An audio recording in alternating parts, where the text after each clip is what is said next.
Hello there ladies and gentlemen, my name is Zephyr. Like the wind I go and like a man I come. And today, I have come to review a game called Startup Panic and to see if it's worth playing during your downtime. Startup Panic is developed by Algo Rocks and published by Tiny Build. It is a spiritual successor to the likes of Mad Game Tycoon and Game Dev Tycoon, with regards to Startup Panic ability to stand shoulder to its predecessor or be forever in the shadows of their greatness is something we will discover at the end of this review. Startup Panic is a very niche game for an even nicher gaming community. If you have never heard the likes of Game Dev Tycoon or Mad Games Tycoon, their gameplay can wholly be summarized with one word: sliders. Lots and lots of sliders. Go ahead and open any AAA game and go to their option menu. Once you are there, go to the volume settings and move the volume bar from left to right. If you are somehow able to find fun in such action, you would surely have a blast with Startup Panic and any of its predecessor. If not, all I can say is GG, end of review, find a new game for you to play. It is not my intention to undermine Startup Panic gameplay, as that is the truth. And that also explains why I can never be a salesman, yet somehow I find myself enjoying such gameplay. But when that same gameplay overlays with Startup Panic, I just feel that this game is lacking in terms of soul. In Startup Panic, you play as an individual who resigned from a big company to start your own.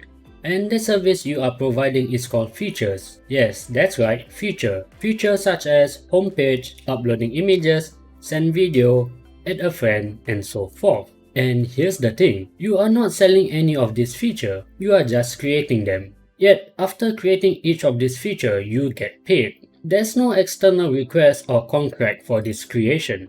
You just happen to create them, and out of nowhere, people just happen to use your feature and you get paid.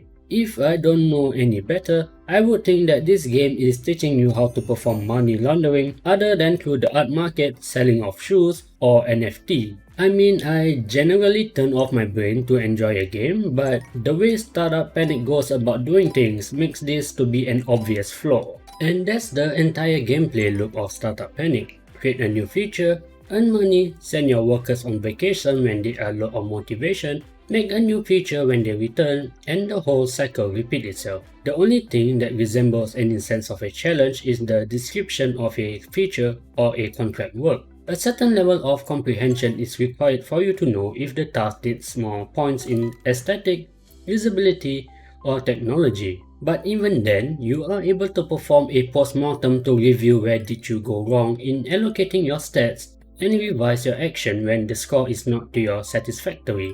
This nullifies the need of having the ability to comprehend the underlying message in the feature description, but you are able to train your workers and yourself to have ridiculously high stats, which will result in you brute forcing your way most of the time. The only thing that I like about Startup Panic is the music and their humorous cutscene. The former is pleasant to the ears, and the latter is, well, a little bit hilarious. With that being said, there's no actual story here, but what Startup Panic do have is an eternal goal of you reaching a 65% share of the market, and once that goal has been reached, the game will forcefully introduce a rival company and reset your market share back down, forcing you to earn that 65% market share again. Once you have reached that goal again, the game will either introduce a new rival or a beaten rival making a comeback. So when the story is removed out of the equation, there goes the justification needed to reset the goal of earning a 65% share in the market, solidifying the fact that the story adds zero to little substance to Startup Panic. Your rivals will annoy the living hell out of you. They will once in a while hack your features or threaten to poach your workers. The former will reduce your monthly earnings, and it can easily be resolved by reworking on the hack feature. But the latter is an Avengers level threat. You are given the option to increase your worker's salary to fend off his approach. But ignoring this option will result in your workers getting hired by your rival company. This is a horrible loss considering the large amount of money and time taken to raise the worker's skill level only to get stolen from you. at the end of the day, neither option will end up in you coming on top.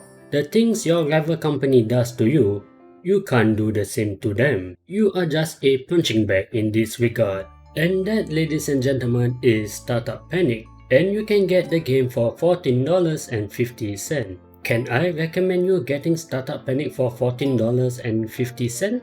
Yes, I can recommend Startup Panic to you should you not, because with knowledge. The knowledge of knowing even within the same premise, there are better alternatives out there such as Game Dev Tycoon or Mad Games Tycoon. And even then, Startup Panic is a very niche game for an even nicher subset of gamers, so it may not be your cup of tea in the end.